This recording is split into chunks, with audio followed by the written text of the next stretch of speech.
Hello and welcome. I am Esther. I am Peter's AI assistant to create voiceovers.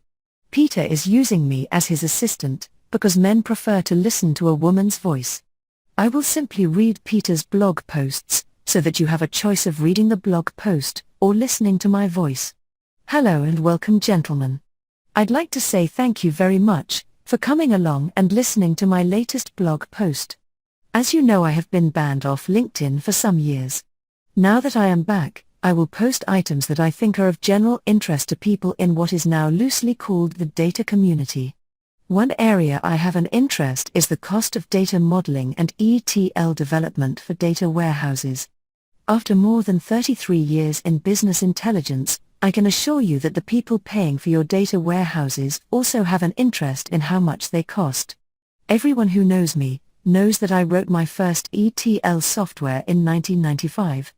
That software meant we could sell fixed-price data warehousing projects for $300,000 in services fees in Australia in the second half of the 1990s. I have been selling fixed-price data warehouses since 1996. I have made it clear in my comments, for more than 25 years, that if a company is buying a data warehouse and the vendor is not offering a fixed price, they should consider another vendor, who will offer a fixed price. If the vendor cannot offer a fixed price, then the vendor should have a very good reason why they can't do that. In this post I wanted to publish some productivity numbers for my ETL software with respect to data models. Just recently I invented a new way to use my ETL software to develop data models. This new invention means we can create the target tables and edit them to customize them, without having to actually develop the mapping from the source tables. Needless to say, I was pretty excited about that. So here are the numbers. In 4 working weeks, about 160 hours, I added 42 dimension tables and 110 fact tables to a data model I am working on.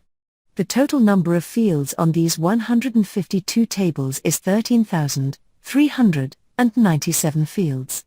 On the 110 fact tables there are 3,682 dimension lookup keys.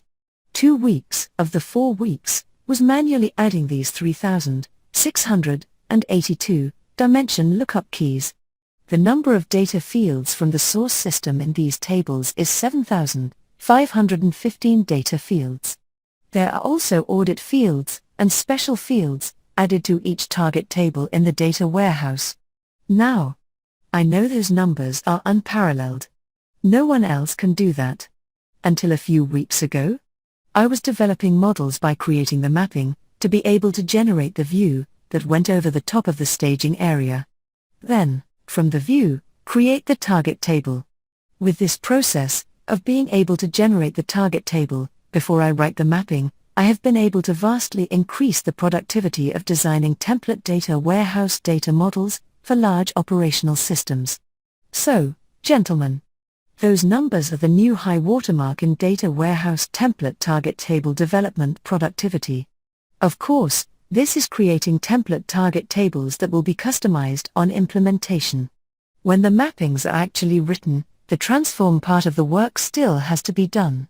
The lookup key code needs to be written for those 3,682 dimension lookup keys.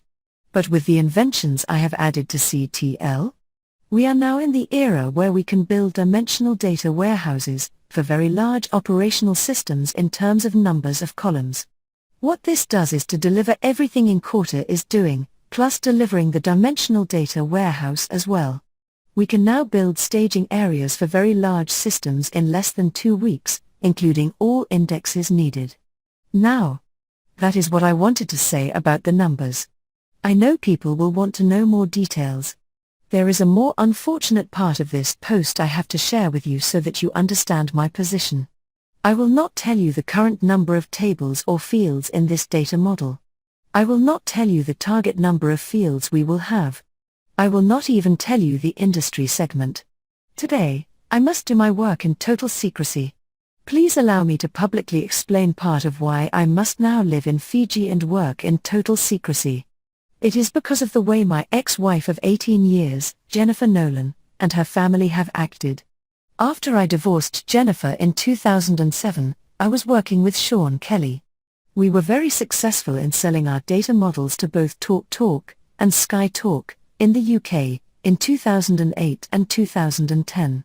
At the Netezza European User Group meeting in London, in 2010, Sky Talk did the keynote speech about our project with them. Sky Talk was not allowed to name us for legal reasons. But we stood at the door and handed out our business cards, mentioning that we did the project they just heard about. The future was very bright for Sean and I at that time. Jennifer was so angry at our success, she had her brother harass and abuse Sean publicly. Jennifer later had her brother harass and abuse Sean's wife and daughter when he was in hospital dying of cancer. Sean Kelly was a good man. He was a good husband, a good father and a great friend to me, as well as many other men. Sean Kelly was a scholar and a gentleman. It was my honor and privilege to work with Sean for nearly 10 years. There are very few men of the character of Sean Kelly. The world became poorer the day he passed. Sean held my work permit in Ireland for 6 years. Jennifer and her children all got Irish citizenship because of Sean's kindness and generosity. But that did not matter to Jennifer. Jennifer still had her brother attack Sean, his wife, and their daughter. I, personally, find men harassing women and girls to be unacceptable. I, personally, find it particularly abhorrent that an ex-wife would get her brother to abuse a wife and daughter while their husband and father lay dying of cancer in a hospital. In my opinion, it was a shame Jennifer's peers, other women, allowed this harassment to stand. Despite the fact I divorced Jennifer in 2007, she is still demanding her family harass anyone associated with me. Her father refuses to tell Jennifer, or her brother, to stop their crimes. Her father's position is that the crimes of his children are nothing to do with him. I do not wish to bring such harassment on anyone else. It is for this reason, I must work in secret. Now, I hope you found the numbers I quoted interesting. We have entered a new era of data warehousing. One in which a company can deliver a full-dimensional data warehouse for even the most massive operational systems. There is really no upper limit on the number of fields that can be mapped to a dimensional data warehouse anymore. Thank you very much for your time and attention. Best regards. Esther, Peter's AI assistant.